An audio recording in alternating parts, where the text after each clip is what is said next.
live in a 100-year-old house in New England. 2 years ago, we renovated the attic into a family TV room. Before we began the renovations, we moved out all the old things up there. Some of the stuff was really creepy, like stuffed birds and weird things from previous owners. Once the construction started, strange things began to happen. The work crew would get mad at my siblings and me because they thought that we had been moving their tools around. Every morning, all the power tools would be on the opposite side of the room as the night before. One night I was at home with my mom, and my siblings and dad were out. We were sitting in my mom's bed reading, and our 2 cats were in the room with us. We suddenly heard footsteps above us where the attic is. My mom freaked out and made me go up and see if anyone was there. The room was empty. Since I was a teenager during the summer, I would sit in my bed until 3 a.m. every night and surf the web or watch movies. One night around 2:30 a.m., I saw my mom walk to the bathroom down the hall. I thought it was weird at first, since she had her own bathroom in her room, but I didn't really think much of it. The next morning, I asked my mom why she went to the bathroom down the hall, and she told me that she didn't. Then I thought back on it. The woman I saw walk down the hall had long, dark hair, and my mom has short, light brown hair. The woman was wearing a long white dress, and my mother wasn't wearing something like that. I then realized that what I thought was my mother walking to the hall bathroom was actually something or someone else walking towards the door to the attic, which is right across from the door to the bathroom. I was officially creeped out. The next night I was up late again, and I got up to go to the bathroom around 2 a.m. When I walked past the door to the attic, it was open, and I distinctly heard someone call my name. I freaked out and woke up everyone in my family, but no one had been awake, and they didn't know what I was rambling about.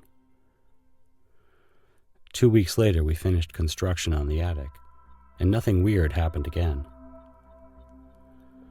My theory is that we disturbed something while we were working on it, and once everything was settled, whatever we disturbed calmed down. I still get creeped out when I'm alone in the attic. Our cats refuse to go up there.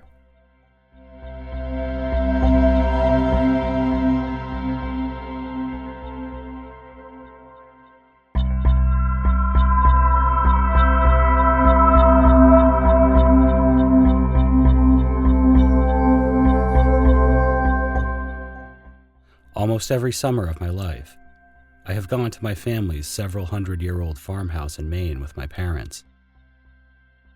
Our family has had it for generations, and to be completely honest, it's really creepy just because of how old the place is. It costs a ridiculous amount just to keep it standing, but it has belonged to us practically forever. So my parents, aunt, and uncle all do what they can to take care of it throughout the year. We have a lot of land and this little farmhouse that doesn't even have Wi-Fi. We used to have a landline, but it doesn't work anymore since nobody could afford to pay the bill. It's in a really old town, up the road from a cemetery where many of my deceased relatives have been buried over the years. In fact, my own grandparents are there, neither of whom I never got a chance to meet, since they both died before I was born. They were my dad's parents, and he doesn't really like to talk about them much because they died when he was relatively young, and it was very hard on him. The story begins on an August afternoon. I was around 8 years old, and I had just completed a really difficult part of a certain Nintendo game that I was playing, and I really wanted to tell somebody about it. My mom had taken our dogs and driven to the local convenience store, which I'll add is pretty far away from where the farm is. The only other person there with me at that time was my dad, so I got up to go find him.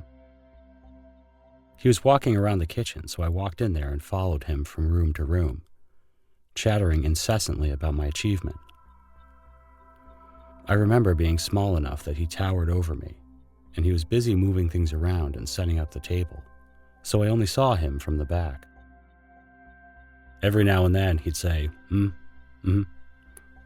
as a response to my conversation. I was too excited to stop talking, so I just kept going on and on about my game and how to play it. I could see the back of his head nodding, so I figured he was listening at least somewhat. Eventually, he walked into a room that we all call the little room because of how small it is. The only things in that room are an old-fashioned spring bed, a mirror on the wall, a very small dresser in the corner, a lamp, and a window that leads to the outside field at ground level. When my dad wandered in there, I followed him. This was when I finally stopped talking. Nobody was in there. Confused and feeling my stomach begin to sink, I frantically looked for an explanation. My eyes scanned the room desperately for anything that could give me relief. Maybe he climbed out the window for some reason. My 8-year-old mind decided. So I did what any kid would do and yelled out for my dad. What came next still sends chills up my spine to this very day. "What?" I heard his distant voice reply, tears beginning to well up in my eyes. I screamed back to ask him where he was. "I'm in the bathroom," I heard him reply, sounding somewhat irritated. At this point, my heart was pounding out of my chest. How could that have been true? The bathroom was on the complete opposite side of the farmhouse, and it was absolutely impossible for him to have gotten there in that short of a time. I asked him how long he'd been in there. "I don't know, 5 minutes?" He yelled back to me. I completely lost it. Shaking horribly, I could barely move or breathe. Tears streamed down my face, but no sound came out of me. Luckily, my mom came home pretty soon after and found me on the floor, crying my eyes out in terror. I refused to sleep alone until we left Maine and got back to our own home, several states away.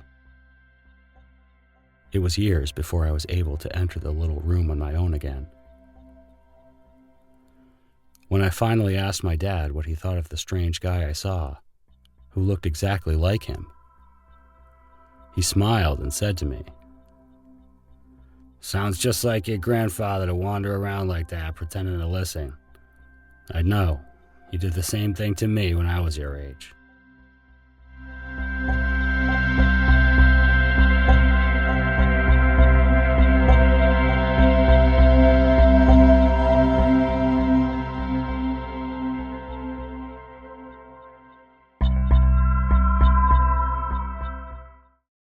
I lived in the north end of Boston at the end of a small alleyway. The alley left of Bova's Bakery at Noyes Place. For context, the apartment we lived in was at the very end. Hadn't been updated in decades. No windows to the left, right, or back. There were 2 apartments above us. Some guys we went to school with in one, and the top was vacant. There were a few incidents that freaked me out. There were smells in the kitchen in the middle of the night. Sometimes I'd wake up to go to the bathroom around 3 a.m., and I'd smell old lady perfume. Other times I'd smell coffee. We didn't even have a coffee maker at the time. My roommate once woke up with holes in her pillowcase, about the size and precision of a small hole punch. There were 4 that were perfectly symmetrical in a trapezoidal shape around her head. 2 by the jaw, and 2 more at the upper corners of her head. They were too precise to have been caused by the washing machine or cigarette holes or moths or anything. One time I saw a dude in my bedroom. I woke up one night and saw a man in the corner of my room. three-piece suit and hat like the old days. I could tell it wasn't actually like a full human, but it wasn't see-through either. I don't really know how to describe it. It was just there. I thought my eyes were playing tricks on me, so I blinked and shook my head to wake up a little. But no, he was still there. I spoke with the old lady across the street about this, and she mentioned how the street was known as Murder Alley, back when the mafia had a heavier presence in the neighborhood. She had been told there used to be a lot of mafia activity in her building. I don't know how true that is, but she was never one to just lie about anything.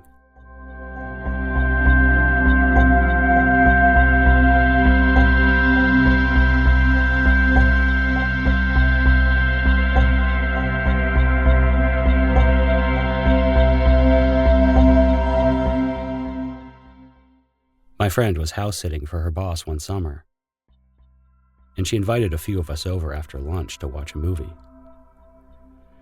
The house was a beautiful old Victorian in a typical New England residential neighborhood. On the outside, it was just an old house, but on the inside, well. Once we were inside, it was easy to forget that it was a hot, sunny summer day outside. It was the kind of house that you would want to check behind all doors and into all corners because you felt like something was there. We asked her to show us around, so she showed us the basement and the first floor. The basement itself was not creepy. It was the stairs leading down to the basement that were unsettling. To get to the first floor bathroom, you would have to cross the landing at the top of the basement steps and into the bathroom. Everything in your head would be telling you not to look down. And once you were in the bathroom, all you could think about was that there was this block of space between the bathroom and the rest of the house that you would have to traverse before you could feel safe again. At one point, one of my friends asked if there was another bathroom in the house we could use. And of course there was. It was upstairs on the second floor. She didn't show us where it was, but it was at the top of the stairs, second door on the right. Once you got to the top of the stairs, you were standing at one end of a long hallway, with 3 doors on the right, 2 on the left, and 1 at the other end of the hallway. The master bedroom, I assumed. The doors on the left side of the hallway were closed, but the first door on the right was a bedroom. This was in 2007, and my friend's boss was a widow who had 3 grown children. Her children hadn't lived in the house since the late 1990s. You would expect that maybe she had turned the rooms into offices or storage space or guest rooms, but no. The first and only bedroom I looked in was like walking into a flashback. The bed was made, but there were a couple of stuffed animals set on it near the pillows. There were books on the nightstand and an empty glass. There were ribbons and certificates on the wall, posters and pictures of the daughter with her friends. There was a bookshelf filled with books and knickknacks. Even the vanity had some makeup and jewelry on it.